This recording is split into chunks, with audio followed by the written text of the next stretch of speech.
Hi, everyone.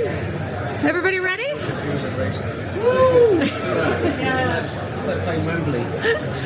Thanks, everyone, for coming today. We're here to talk about Gotham City and Batman with some amazing creators. So why don't you guys all introduce yourselves, and I'd like to hear who your favorite character from the Batman's Rogue Gallery is.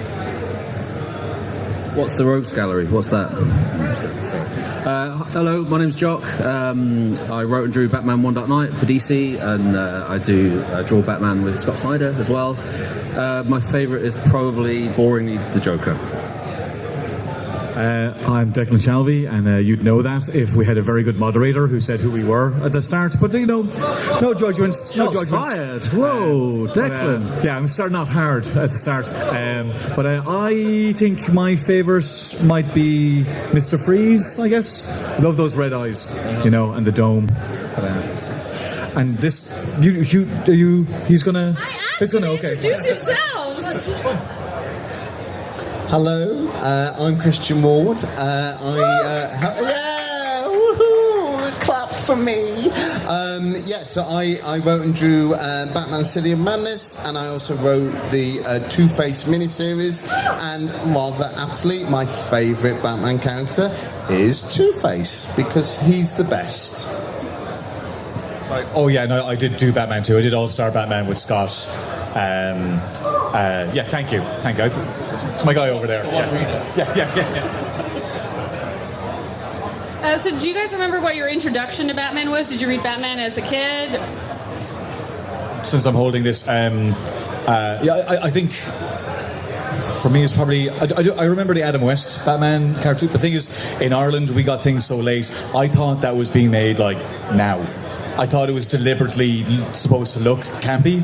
I didn't know it was like 30, 40 years old. But then the Batman animated series came out, and the Tim Burton movies, and I was weirdly, I was just watching Batman Returns recently, and I remembered I went into the cinema with the sketchbook because I wanted to be able to figure out how to draw him. But there's no light there, so I couldn't do it. But I think finding the comics was hard when I was a kid, but that cartoon just destroyed me. I mean, arguably it's done damage to me, but bizarrely, I've never seen the animated series. Isn't it? I know. It's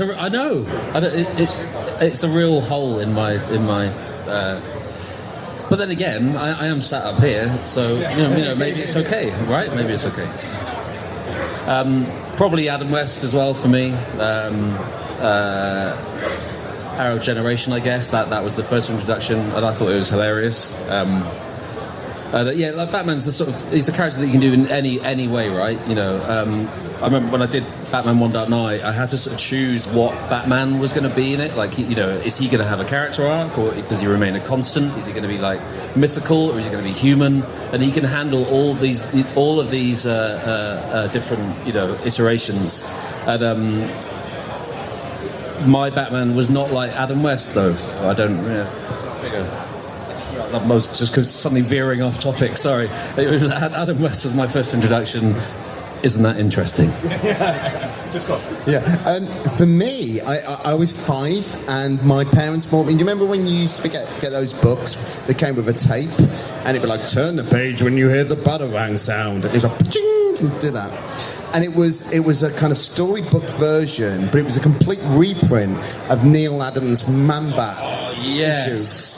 That was your first. I was 5, and you would listen to it, and it was cool because it was all like obviously Man-Bat, all about sound and deafness and all that, and so they did all the sound effects and everything and that, and it was so my first ever experience of Batman was kind of reading a comic, but in this kind of like presented in a way that a 5-year-old child can kind of understand, and it was at that point and that's why it's weird. Like Neil Adams was like my first. Like when I saw Batman for the first time, and so I always have a real nostalgia when I look at Neil Adams' artwork and see Batman. Even though he's not my favourite Batman artist now, at the time that was what Batman looked like. and like 60s Batman, Adam West, no thank you. That is quite like you came in pretty like. Were you disappointed when you saw it? Because Neil is arguably, I think he is the best. Yeah, because like Adam, I hated the 60s show, and it's only like now that I can kind of watch it with like an adult eye and see it as the comedy it's meant to be. At the time, I was just like, I don't like this silliness. I didn't like it. It was too silly.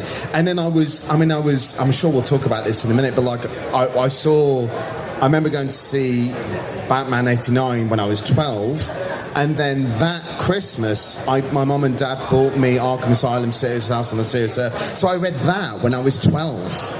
Like, what was wrong with them? I'm a parent now. There's no way. Don't worry. To be honest, that does sort of explain quite a lot.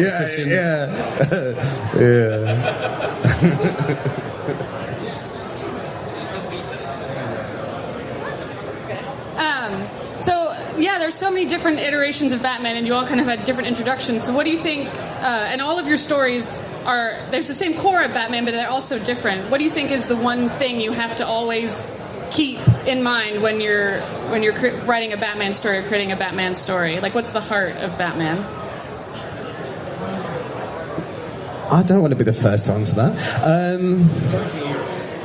Pointy ears. And how long or short they are. It's very important. Yeah. It's very, long. Very important.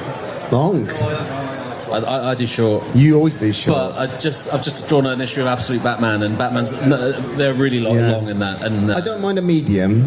I like little stubby dudes. Yeah. What is the constant?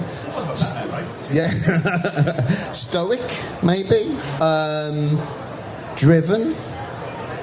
And always thinks he's always doing the right thing, even though maybe sometimes he doesn't. I think there has to be a core where, like, he's still. You have to walk the line of him kind of being a hero, even if he's like, messing up Robin or whatever. I mean, he doesn't touch him. Sorry, what? Yeah, I don't know. Someone else answer. No, it's a big question that I did not think about at all before this, which I probably should have. It's a tough one. I mean, I think he should probably be on the he's a hero, but he should be on the verge of not. I think there's some character. He's a guy who could shoot bad guys, but he doesn't. But he's on the verge, or he could kill the bad guy, but he doesn't. I think that's probably what's compelling about him. There's other kind of anti-heroes who will cross that line, and I think there's something about Batman where it's about justice, but it's messy. I think the stoicism is big too. It's tough because when you're drawing Batman as an artist, you have a take, but it's generally more visual. And I remember having a hard time when I was working on it that I didn't want to draw him too much. The inner fan wants to draw all the stuff. But that's it. The fan wants to draw the stuff, but the artist is like, you shouldn't really see him. Yeah. I had a hard time I was trying to not draw him, which was tough because part of you wants to just draw all the belt buckles and all this stuff, but it's not. He's more interesting the less you see him, I think. The more black you put on him, the better he looks. Like, to the point where it's just solid black, and he's one of the most famous silhouettes in the world, right? We all know that that's Batman. And I sometimes fall into that trap with some of the covers. You sort of think, you want a bit more visual information or a bit, maybe a bit of anatomy or something like that, make it look cool. And the amount of times I've done that and literally just blacked it out, and it's a better cover for it for sure. What was the question about the core? Yeah, well, I think it depends on the story. I grew up reading Judge Dredd, and Judge Dredd is another character that's a good example of how he can be any number of things within the story. He can be the hero, the villain, the father figure, the all of them. And I sort of feel like Batman can do that as well. So I think, in fact, when I was going to start writing it, I have not written very much, so it was kind of I don't want to say daunting, but it was extremely daunting. And Scott just said, trust your instincts. So I thought, okay, that's a nice thing for him to say. He says, you've got great instincts, trust your instincts. So for me, which is also not much advice, really, is it? No, it was good for me. Yeah. I was like, okay, because I feel like, when you tell a story, the theme that you have behind it is kind of what the story is really sort of about. So and I felt like I had that, like I sort of felt like I knew what I wanted to say. And for me, in that story, he was a moral father figure. Like, I feel like he's essentially a good guy that's got extremely messed up, but he's still like there's a splash page where there's a little kid that's going through all kinds of stuff, and he basically just like embraces him and gives him a hug and says, look, it's going to be okay. And that to me was what I wanted my Batman to be. Yeah, I think if I had more of a stab at him, he'd be ultimately all the cool stuff and hard and cool and everything. But at the heart of it, he's a broken little boy. Exactly. And that to me is way more interesting than he is super cool and everything else, and he can appear like like a demon in the sky, or like I'm saying, you can handle him so many different ways. But I wanted him. He was a constant as well in the story. He didn't change in my story. He was the constant in it, and that's what I needed him to be for me. So I think you can't really talk about Batman without talking about Gotham, and I think the three of you are interesting to talk to because the three different of your main stories, Gotham is such a part of that. Or it also, reflexively, if you take Batman out of Gotham when he goes on this chase, then how does that change the character? So, because Gotham is very much a character within Batman. So whether you're going underground or leaving Gotham or racing across it, that is such a main component, right? This has been something I've felt very strongly for a long time and want to get off my chest. I think we can all agree one of the greatest musical artists of all time, R. Kelly. R. Kelly? Yeah. We're all in agreement, right? Okay, good. Do you remember the Batman and Robin soundtrack? Yeah. Hey, Gotham City. Gotham City. And he sang about a city that is not Gotham City at all. A city of justice, a city of love, a city of peace for every one of us. Even when I was 14, I'm like, that is... I can't remember the tune, actually. Can you just sing it for us? I could. I just remember being as a fan going like so incensed that a major motion picture with a soundtrack that didn't understand the concept of Gotham City. I'm still angry. I can feel it. I can see that. No. So I'm going to calm down and then I'll answer the question. But I just think we all need to. The one thing we should really challenge R. Kelly on is that song. That's a fair point. I mean, for me, like, I've got a serious answer now. I'll put a joke in at the end. I mean, when I did City of Madness, for anyone who's read it, I would say Gotham was the main character.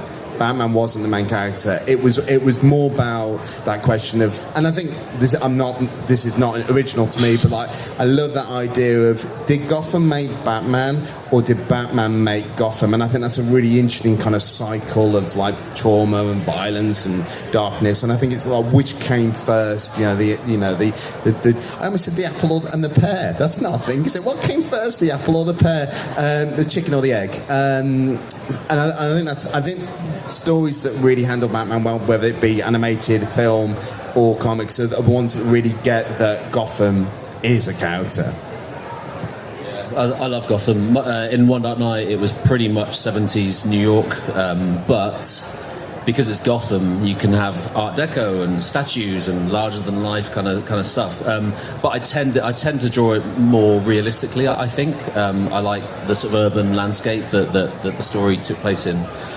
But I'm helping design Gotham for a Batman film at the moment. It's called Dynamic Duo. It's been announced. It's actually a puppet film, which sounds odd, but check out the company's called Swaybox that are making it. Check out their showreel if you go online. They're amazing.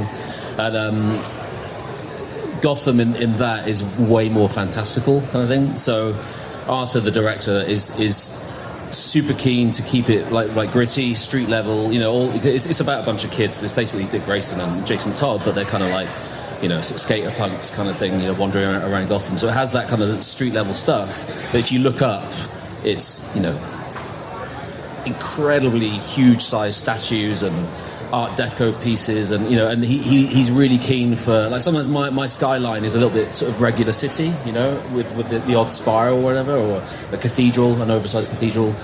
But it's really good fun to be forced to sort of think of it as in more fantastical terms, because similarly, Gotham can handle it. It's that kind of place. I get maybe similar to Judge Dredd that I mentioned earlier. Like Mega City 1 and Judge Dredd is like a fantastical place that can kind of be anything you need it to be, and I feel like Gotham is very similar. They're the same. Like Gotham can be whatever you need. I mean, in a way, to say Metropolis can't be. Like, it's very way more. Yeah. Whereas it can be like, it can be 70s New York and 1920s Art Deco, and I was watching a Batman Returns recently, and like there's a bit where he walks along, and then there's this massive Art Deco head that nobody addresses. You're going. I see the massive head next to you, but like I love that's what it can be, and I think that's what makes maybe the idea of a man in a bat suit like work, is because this environment is so its own thing. Now, I mean, I don't know, I haven't read a lot of stories where Batman isn't in Gotham, but I mean, it feels inherently wrong to me, but I'm sure there's a take. I think Grant did him in Scotland one time. I know it can be done, but for me, I don't see the point of doing it unless he's in Gotham. Yeah, that kind of whimsy, just having a huge statue at street level, it's great. It's like no one knows why it's there, but it just kind of works, right? So do you think if Batman was in another city, it wouldn't be the same? Do you think you could draw Batman in Metropolis? Do you think that would take away from it? No, you could do it. It would just change. It'd be very hard to draw him all black shadows in a bright, shining city. Like you'd have to change what you're doing. Yeah, that's the reason I find Superman like really hard to draw, because he's clean and fresh, and I am not clean and fresh. I'm stinky. And Batman's like Batman's dark and I find Superman really hard for that reason, and I feel like Metropolis is the reflection of Superman, right, and Batman is a reflection of Gotham. No, I think you can. I think you can do it. I don't know how you do it. I'd have to, if I was asked to do it, I'd have to figure it out. It would be tricky though. Look, it has been done. Like smarter people than me have done it. About Batman? Nah. You mentioned Superman, and I think the difference, you've touched on it, is Batman, there's always the limits. So how do you know when you've gone too close to the limit or when it's too far? When you've pushed Batman too far? How do you know what that line is? Because you've all mentioned it, that he gets close but doesn't cross it. So how do you know when you're... I'm not sure there is a line, and I think Scott, in his absolute Batman, is proving that line can be broken, and it's kind of good fun. Yeah. I mean, I think absolute is kind of like blurred it. I mean, previously I would say it's the no kill thing, but it's. I think even that feels less. I think the line is he needs to think he's not crossing the line. I think that's the line. He needs to be like, I'm in control, even though you're going, are you? I think as long as he thinks he's in control, I think that's the line. But yeah, I don't think there is a line anymore. No guns. I think that's it. That's the line. And you all mentioned, your favorite from the Rogue Gallery, and we talk about Gotham. The people there couldn't exist anywhere else. Is there a character you wish that you could work on from the Batman Gallery, or that is, sort of like a favorite that you wish you had a story to tell? Man-Bat.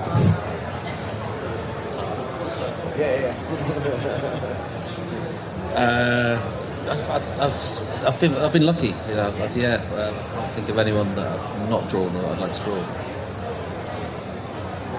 There's too many. It would be class to do Killer Croc. Love to draw all the scales. That'd be fun. Like I said, Freeze. Not so much the Robins. The old Batgirl. I love that costume. It really comes down to something very basic. It's like I like to draw something.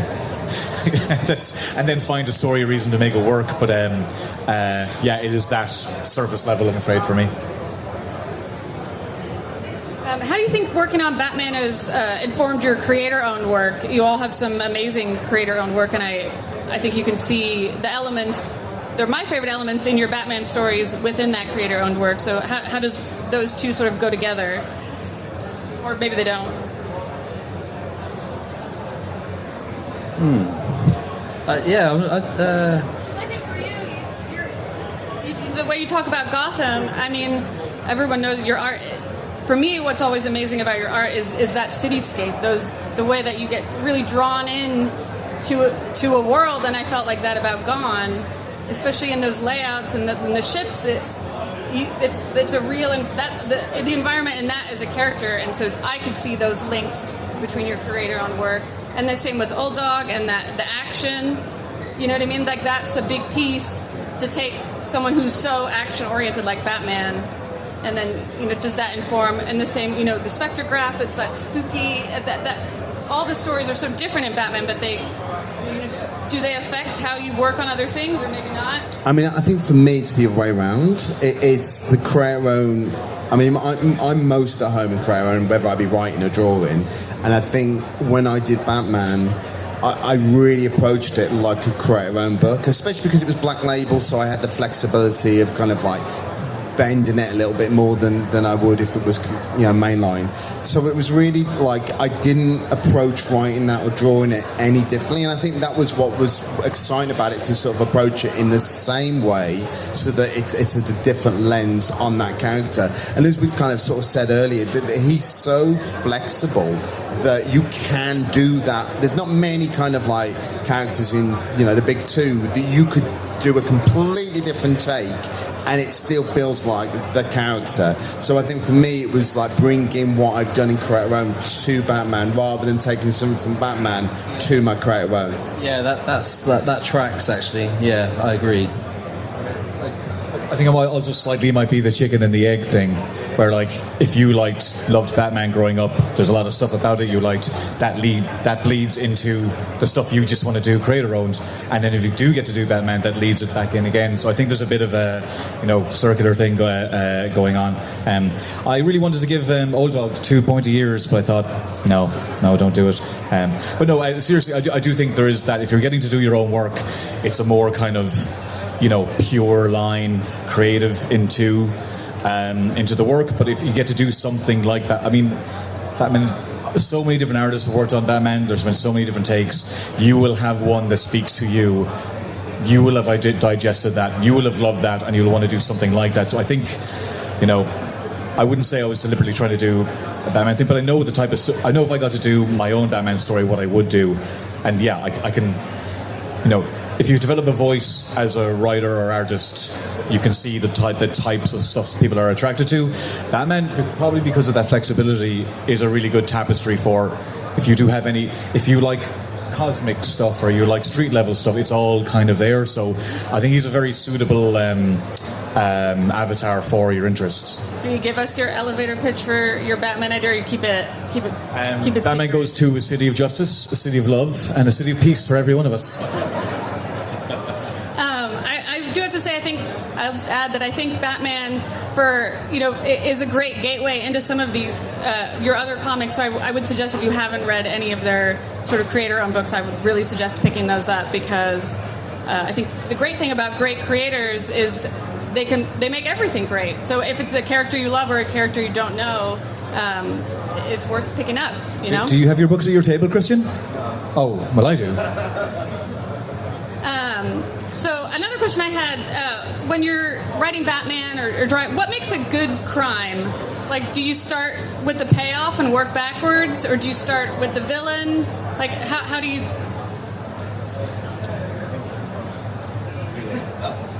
In One Dark Night, it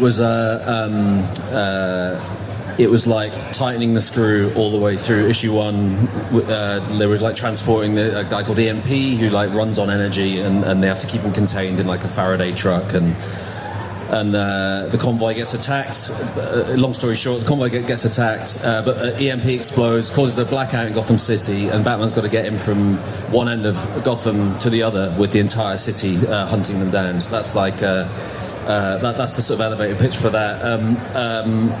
What was the question? Did you come up with... Oh yeah, sorry, yeah. The crime, yeah. So for me, it was like tightening the screw all the way through issue 1, like leading up to this point where everything blows, and then that's the beginning of issue 2. So the crime, and even the villain, EMP. Well, he's not really a villain, but EMP was definitely like designed for the story kind of thing, because that's what I wanted the crime to be, because I wanted to drop Batman into this hellhole of a situation kind of thing. So I kind of engineered the crime to fit the situation. I will add that I heard today that you can buy that book at the Royal Armory.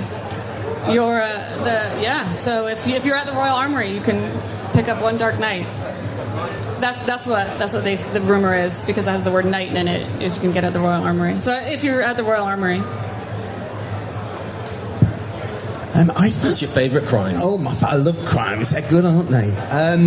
I mean, City of Madness didn't really have crimes in it. It was all like kind of like cosmic horror. But like when I wrote kind of like Two-Face series, which was like a Perry Mason style courtroom drama that had Harvey as kind of as a lawyer again in a courtroom, but for like, you know, Gotham's underworld.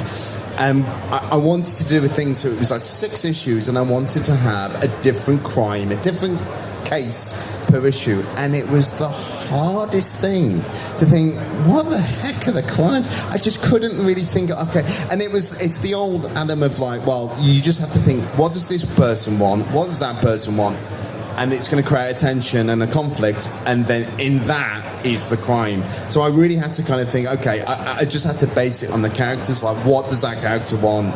What's going to get in the way? And then they're going to do a crime to kind of get through the conflict. So it was all, for me, it's always got to start with the with like what characters want. Like I'd find writing a heist comic really hard. I was just going to say that I think that's probably my favourite though. Some of my first work was with Andy Diggle on a book called The Losers, and he is a master of heists.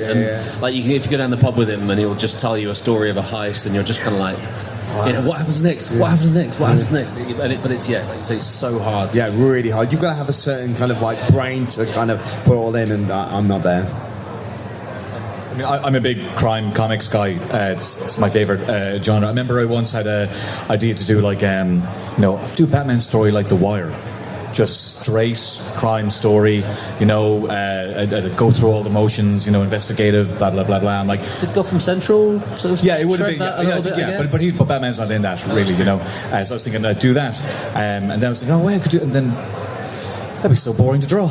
Batman doesn't punch anybody. Like I realised it's a cool idea, but to draw it, I'd hate it. Do you want to draw desks and computers all day long? Yeah, me neither. It's such a vicious element of this job. You have to do it sometimes.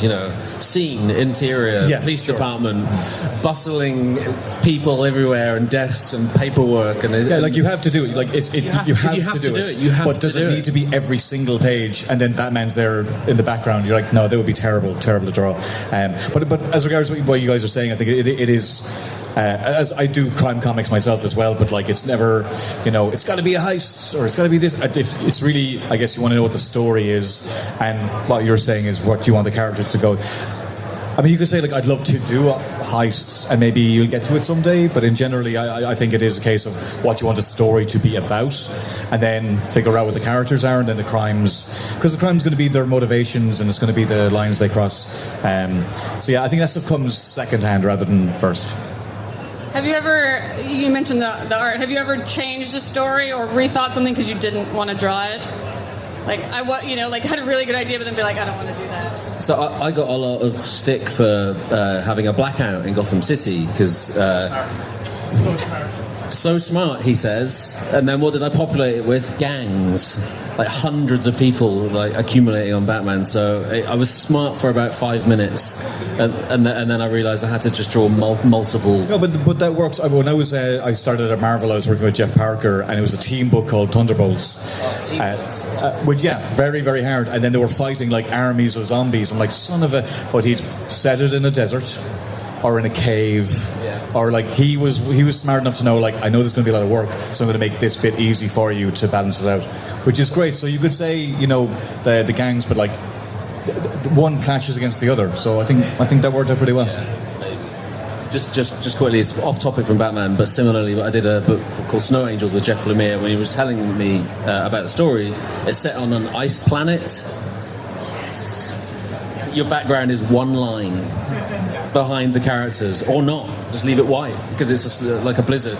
It was a joy to draw that. It's actually, joking aside though, because then if you're only being minimal, you've got to make the minimal bits the right bits, which actually it is a challenge. So I'm making light of it, but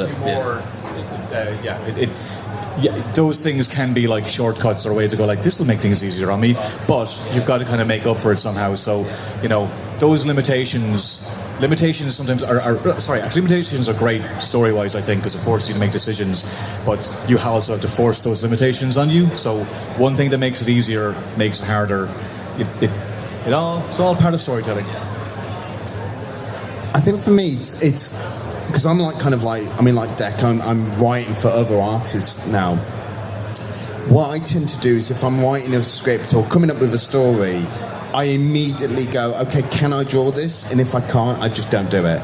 So like for instance, with going back to the Two-Face, because I knew it was a courtroom drama, like that's not going to suit my style. So we got a really amazing artist called Fabio Veras who does this really nice pulpy style, and it was perfect for him, kind of a little bit Dick Tracy style.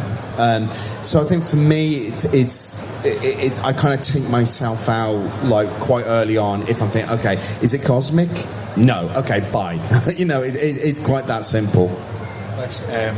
Not to go too off topic, but I write Terminator and I do the covers, and it's like, class, I'm going to get to draw Terminator. And then you're drawing, you're like, Jesus, this is very hard to draw. It's all these weird bits and what have you. So then when I'm writing it, I'm like, well, I don't want to do that to the artist. So I'll always be like, it's a human, and then the face get ripped off. So at least he doesn't have to draw all the complicated doohickeys. He just gets to draw the cool skull. A lot of those cases, it's like, it's very rarely a full Terminator robot. It's always like half clothes or something, just because I know that's going to be such a pain to draw, and it would be really, really unfair of me to do the cover and have all the fun and have him do all the work. Did you find, talking about The Losers, like that was a team book, and but I was young enough not to notice, or I didn't think about it because it was the first book, but like maybe it's crossed your mind if you think about it, maybe it hasn't, but if you have to draw six, it's really obvious, but you have to draw 6 people in every panel.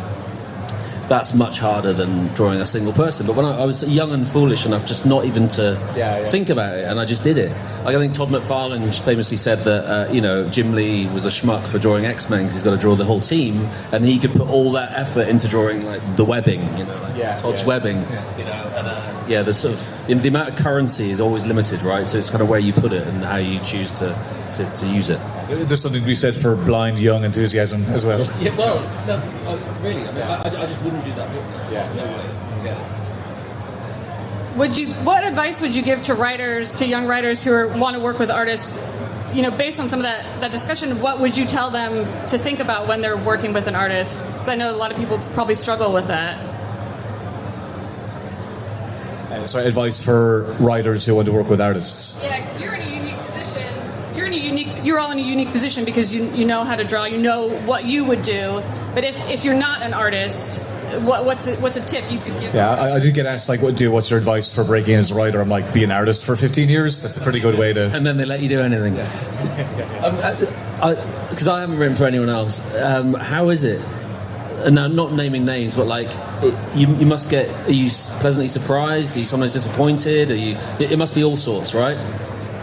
I love it. Yeah, great. And I love it. Like, and it's weird because like having like these guys, I've been doing it for almost 20 years, and I didn't think it would be magical because I know how the sausage is made, right? You know, I didn't think I'd be like, wow. And there's something really weird about writing something down, and they're just words, they're just thoughts from your head. And then suddenly they're a tangible thing that someone else, another human being, has kind of taken that in and kind of like filtered it through their own imagination and their own effort and their own love of the medium and their own kind of passion. Alchemy. And it is alchemy, and it's really. There's nothing that I think, like, again, off topic. So I'm currently writing Event Horizon for IDW. And I've got Tristan Jones drawing it, and he's really good. And he's been away from comics for ages, and he's really like he's putting everything into these pages. And you get them, and you're just like, holy shit, they're amazing. So that never gets old. That never gets old. And to have somebody go, I'm going to really put all my effort into this because I think it's worth it. You can't ask for higher than that. You really can't. I mean, you have mixed results sometimes, but I think some people ask me, like, oh, do you do like layouts for the artists so that they know what to do. I'm like, no, I would hate somebody to do that to me. But I do like hope that there's like there's an element of your own voice that's going through the artist's work and their work, and what comes out the other end is something a bit more interesting. I do think sometimes it kind of keeps you on your toes. It was Luke Sparrow was the artist on Terminator when we started that. The first pages came in, I was like, Jesus, I need to up my game. Sometimes it's good to go like, these guys coming up they got way more energy, so maybe stop hacking out paper. No, I'm just kidding. But it's good to kind of get a good reminder of how good people are, and you need to step up yourself. But I think if you have a good relationship with the artist, you want them to do their best work. They'll make you look good if they do. So there's no point trying to handcuff them or stop them from being creative. But also, there's something interesting between the tension of two different people. There's something different. I love that I have the option to just do my own stuff. If I want to do that, I have an avenue to do it. I don't need to force myself onto somebody else's creative process. And often something that comes out of the two is more interesting than the one. So I feel very lucky that I have both creative experiences. So I'm not getting frustrated with, this artist doesn't understand my vision. No. And often, you're a fan of who you're working with, and you can't wait to see what they're going to draw. I don't know if that was advice. Advice would be not get in their way.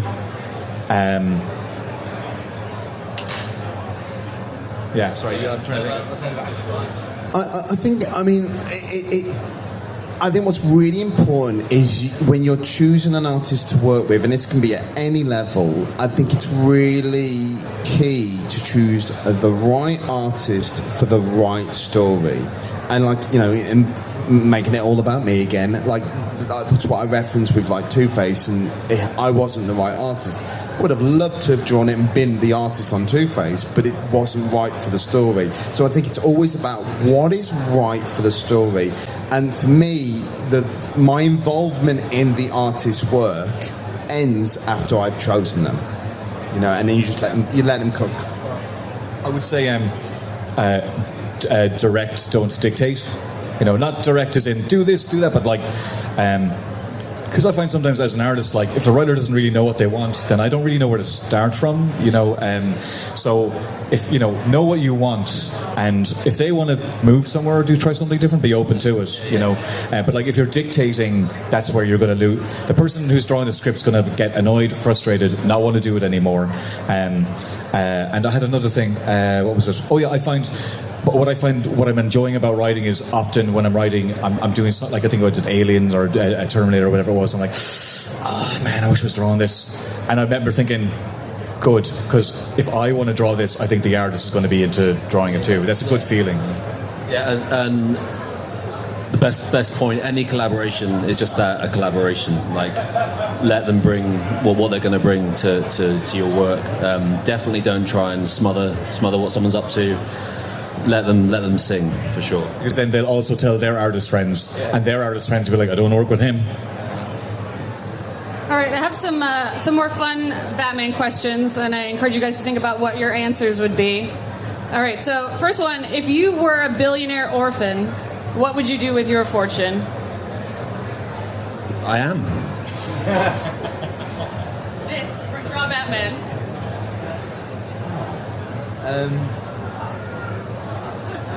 I do what I'm doing now. You don't know is an acceptable answer. Yeah. I would buy a social media platform and have very strong political views and put them out into the world like a... And also build a cool car, right? I would just do what I'm doing now, but what actually which would probably be stupid, is try form a comic book company where I could have all my friends who I think are brilliantly talented do books and not have to worry if it didn't do well. So no one chose to fight crime. No. What if you could take one item from Batman's arsenal? What would it be? What's his best gadget? The grapple hook. Imagine having to do stairs again. Yeah, that one. the Batwing. Yeah, I want to say Batmobile, but I can't drive, so I would just sit outside my house. yeah. But then again, everyone would say, "Oh, look, he's got a Batmobile." But actually, I'm going to pick that because it would be such a useless thing for me to have. Have any of you ever sat in a Batmobile? Nope. Yes. The Adam West one. I was at a C2E2 15 years ago with a friend, and the Adam West it was pretty goddamn cool, I have to say. Not you? Yeah. All right, so I've got a little game. We're calling it Romance Team Up Send to Arkham. So I'm going to tell you 3 Batman characters, and you're going to tell me which one you would romance, which one you would team up with to fight crime, and which one you would send to Arkham. All right? So the first set, we got Harley Quinn, Poison Ivy, and Catwoman. Woo! Arkham, Romance. get it on. Okay. Send to Arkham. Send to Arkham, team up. Who's fighting crime with you? I'd fight crime with Catwoman, I think. What were the other ones? I'd make out with Harley, probably. And then who was the other one? Poison Ivy. Oh, I don't know, that could be fun as well. I'm not sure. Team up, I've already done that. What was the other one? Arkham. No, actually, Harley's got to go to Arkham. But terrible answers. I'm so sorry. No wonder people are leaving. This is just... I thought you said this was going to be fun. Yeah. Well, I want to say the same thing, but I feel like that's really boring. Yeah. Great minds, Christian. Great minds. Yeah. Probably be the same. I'd probably put Poison Ivy in Arkham. Just because she's dangerous. Like, she's poisonous. Like, that she shouldn't be out and around. Harley... Comics always sort of, follow. Yeah, it's always sense practical. like It's always very practical. Sorry, it was team up and fight crime. Oh, sorry, no, romance. One was romance. I wouldn't romance Harley. That'd be a bit. Yeah, Catwoman. Yeah, I did just rewatch Batman Returns, so yeah, Michelle Pfeiffer all the way. All right, next up we got Penguin, Bane, and the Joker. You guys don't have to. I'd make out with Bane, I reckon. I'd feel safe in his arms, Yeah. Was it Penguin and Joe? Well, see, I put Penguin in Arkham because I don't like him very much. And what was the other team? I'd team up with Joker. I mean, that would be mental. Yeah, that'd be great. No, there's too much. I think I'd team up with Penguin. But I don't want to shift Joker though. Those teeth. And then Bane's got the mask, so what are you going to do with that? Then again, you could do foot stuff. See, this is awful. Yeah, we'll think about it. We're having to picture making out with Bane, and this is awful. I probably would romance Bane as well. Yeah, very similar answers here. I think I'd romance Joker. Oh, he's quite flamboyant, isn't he? You'd be like, oh, I knew you had a sparkle in your eye. What's coming next? If you've got what's in that box? He bought me a present. A romance Joker. Great sense of humour. Oh, he'd have you giggling straight to my heart. Laugh you into bed. yeah. Or team up with Bane because he'd I mean, I feel bad sending Penguin to Arkham. I don't feel like he's not mad, is he? He's just a bit naughty. I really appreciate you guys taking this really seriously. Do you guys want to do another one? Yeah, go on. Okay, so we got Swamp Thing, Zatanna, and Constantine. I'm romancing the Swamp Thing. He can be any shape. Yeah. I like houseplants. That's like... I don't know. I'm sorry. I'm so sorry. I team up with Constantine. And we drink some pints and do little bits of magic like he's supposed to. Not world-changing magic. Just little bits and bobs. Been a bit drunk. That's great. Swamp Thing in Arkham, but in the garden. Not caged up, but just put him in the garden. Yeah. Good work there. I feel it's a bit these are all good guys, though, and I feel it's bad to send one of them. They're not all these questions. Okay, maybe this is a good time. Does anyone in the audience have any questions for our... Or if you say it, I could probably repeat it. You're back there? Is that my loud? All right, let's hear it. Hello, so this question's for everyone. So this is actually kind of like a follow-up question that I asked Jock a few years back regarding a previous Batman panel. The fact that... well, it's for everyone, really. But it's the idea that because we've gotten so used to a dark, gritty Batman, especially in light with the Robert Pattinson film, which I like very much, but it does seem recently now there's been a little bit more, I guess, kind of more of a desire to see a more light Batman, especially I think in like with the recent Superman film. Maybe there's a little bit more openness to be more embracing more fantastical comic book elements. So do you think there is, especially now in the light of what Matt Fraction's doing with the current Batman run, the fact that we may see possibly in the future a Batman as a superhero movie, or certainly a more fantastical version of Batman? Are you talking about in like film? Yeah. I'd love to see that. I don't think we've ever really seen that. We got close with the Schumacher films, but we've never really the seen... best ones. There's something decent in them. We've never really seen like that pulpy fun, like... And I personally would love to see it. I don't know if we will, because I think the dark films and the gritty films do so well. I don't know if it'll ever go there, but I hope they push it as far as they can. I mean, they have kind of done it here and there. There was a great Batman cartoon, Brave and the Bold, there a few years ago. I think growing up, I think comic fans are very insecure. And when Batman was made, there was the 60s, which are the Batman, once, the Tim Burton films and all that, everybody wanted a serious take on the character because they all loved the character so much. So for anything kind of weird, wacky or silly, people really, really pushed against it because it's like, this is our thing and we don't want to treat it like something stupid.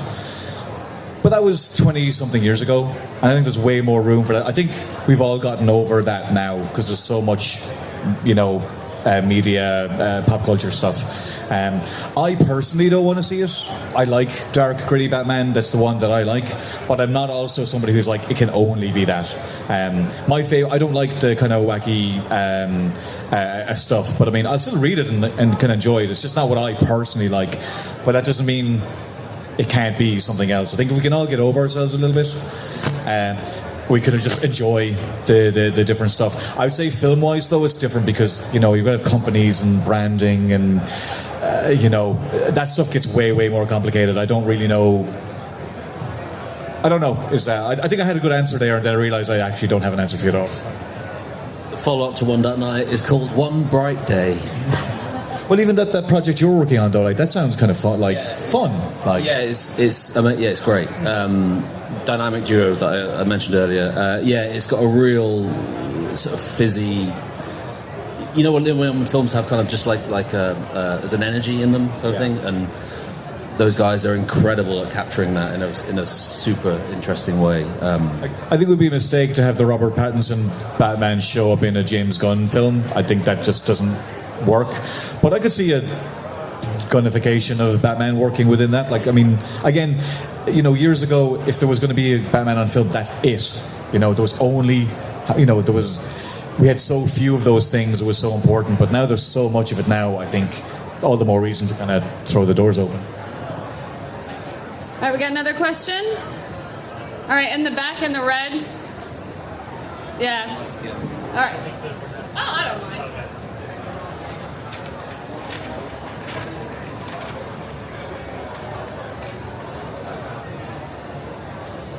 Thank you so much. You guys were talking about, obviously, Gotham is such a iconic, location. It's its own character in Batman stories. And you were mentioning about the skyline in Gotham being how much can fit in there and how much can't. I just kind of wanted to ask you guys, yay or nay on the blimps? How do you feel about the blimps? I'm yay on blimps. Yeah, I am fully yay on blimps, and great question. Yeah. Blimps all the way. Yeah, for sure. That's one of the sort of the little differences, the little kind of that makes it a bit more of a fantasy sort of city. I really like them. Another question? That was simple. Another question? I know. Just get my steps in, Harold, do one up close. Here you go.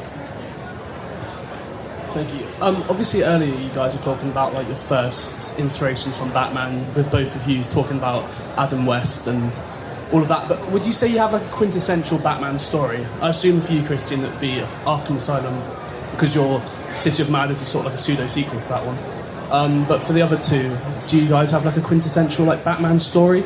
Not necessarily like an ongoing run, but I mean like any sort of Batman story that you think. I mean, it's basic, but Batman Year One. I mean, I know everyone loves it and it's great and it's brilliant, but like when I read that, it changed me. Like it did something to me, and of course it's done it to loads of other people. So I know it's a very basic answer, but like unfortunately, that's all I got. Yeah, I'm the other side of the coin. It was Year One for quite a long time, but I'm back on Dark Knight Returns actually, because I can remember being 15. Walking to school, having stayed up reading parts 1 and 2 in the book the night before, and I had to go to sleep, and reading part 3, walking to school down the street because I just could not wait to see what happened. And that to me is magic. You know, like if you can do that with a comic, like that is pretty special. So, and yeah, it was Year One for a long time, and Year One has that sort of that kind of like a grounded quality. Yeah. And I've grown to love again this a bit more bombast that Dark Knight Returns has, I think. Yeah. I wish I had like some crazy little story no one's ever heard of. Like, what you said earlier? Another question? I remember when I did get to draw Batman. I don't know if it happened to you, but I had a freak out. I was like, what am I going to do? Yeah. Like every brilliant artist you've ever loved is drawing Batman, and like, what the hell am I going to do? And I actually froze up. But I remember my girlfriend at the time said, why don't you just watch the Batman animated series? You'd love that. And I just watched a few episodes and it just came out of me. But it was the one time I froze up as an artist. I had performance anxiety, if you will. Hi.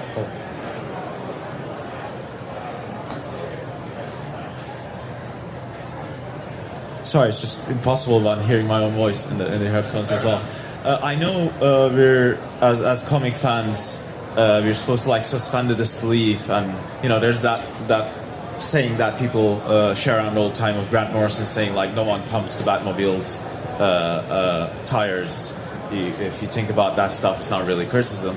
But I also think that the limited amount of times, especially in Batman stories, where we see the logistics of these things that doesn't make sense to think.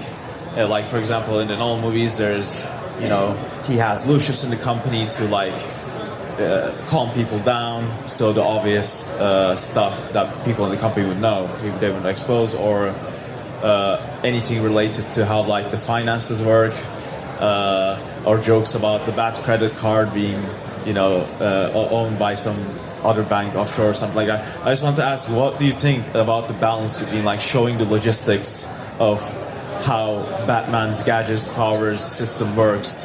I don't know, but my favourite thing was you referred to Chris Nolan's films as the old ones. That makes me feel incredibly... Yeah. Well, like, I want to know where Batman's pension is. You know, how he's been... you know, funny enough, I had a conversation with a friend yesterday, and he brought up that Grant Morrison quote, of, you know, but my friend was like, I do want to know how who changes the tires. You know, well, I would think so. But I personally don't care. Like, I just don't care unless it takes me out of the story. You know, if you're doing a story about some kind of billionaire where they're getting their money, then yeah, that's probably going to be something you'd want to address. But I think it's story based. But I don't because, like we said, because the cool thing about Batman and say, you know, Judge Dredd is the amorphous quality. Once you start getting into the weeds of that type of stuff, it just becomes a guy who's cosplaying, which isn't as inherently interesting. I'm not saying you can't do it, but like I do finding all the tiny minutiae does remove some of the kind of, you know, flexible elements.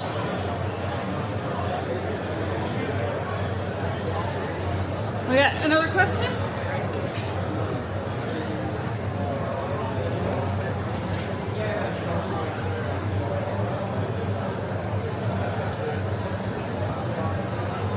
So yeah, like an age-old question: blue cowl or black cowl? Well, In One Dark Night, I very much gave him the blue cowl. I had I like putting mood boards up in the studio where I have kind of reference pictures and inspiring other pieces of art, and I had it was as long as this wall. I had big foam core pieces with loads of Batman art on it. A big house. Get it. And most of it was 1970s. Neil Adams and there's a amazing issue of Swamp Thing drawn by Bernie Wrightson with number 7, I think, from 1974 or something, that's got a Batman in it, and the way his cape is kind of blowing against his. I love it when the cape kind of engineers itself around the body, so it shows the form, but it's just the cape like that. That stuff, I love that.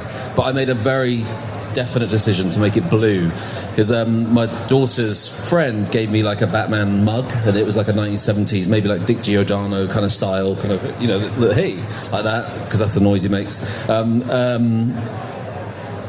I got such a hit of nostalgia. I thought, okay, well, if I'm getting this, maybe other people will get this too. So I made it blue, very, very bright blue. One other thing, I also loved Frank's Dark Knight Returns, where he puts on the very pale blue costume, and that particular tone of blue I think is gorgeous, and so I made him blue in my story. And now I think that I think they're taking the credit for it now, aren't they? Matt Fraction. Yeah. Well, yeah. It's their idea now. Yeah. I mean, I think it was my idea as well. Yeah, personally, I like. Which weird because I think again you go back to the Batman can be multiple. Where's the guy answering? There are multiple. There he is. Multiple things. It can be blue and black. And I love blue and black, but I think if I choose when I'm doing him, I do him blue. Yeah. Yeah, I'm black. I never liked the blue.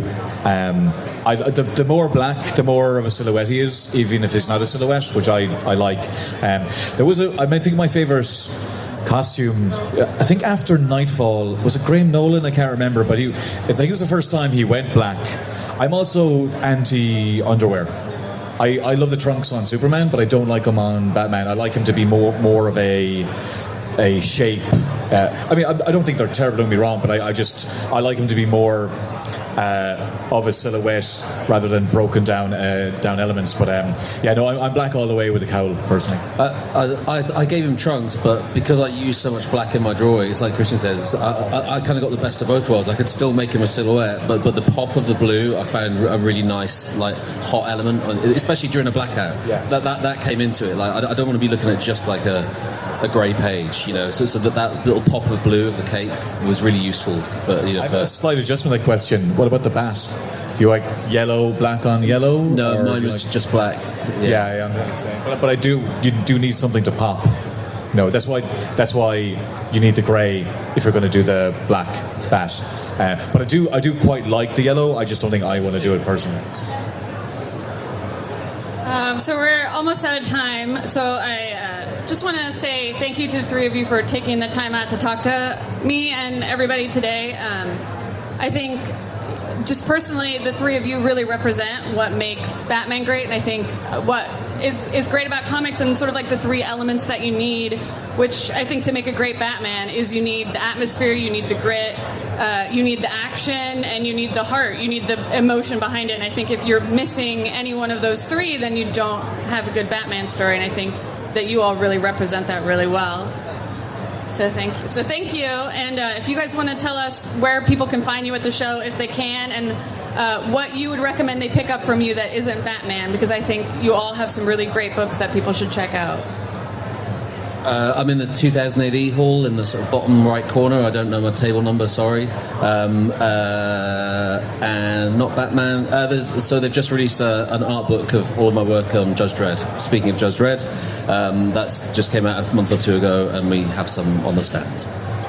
I'm A13. I'm just over there. And if you would like to come and ask, I'd like to know which one of you guys would prefer to romance, put in Arkham, or team up with out of the three of us.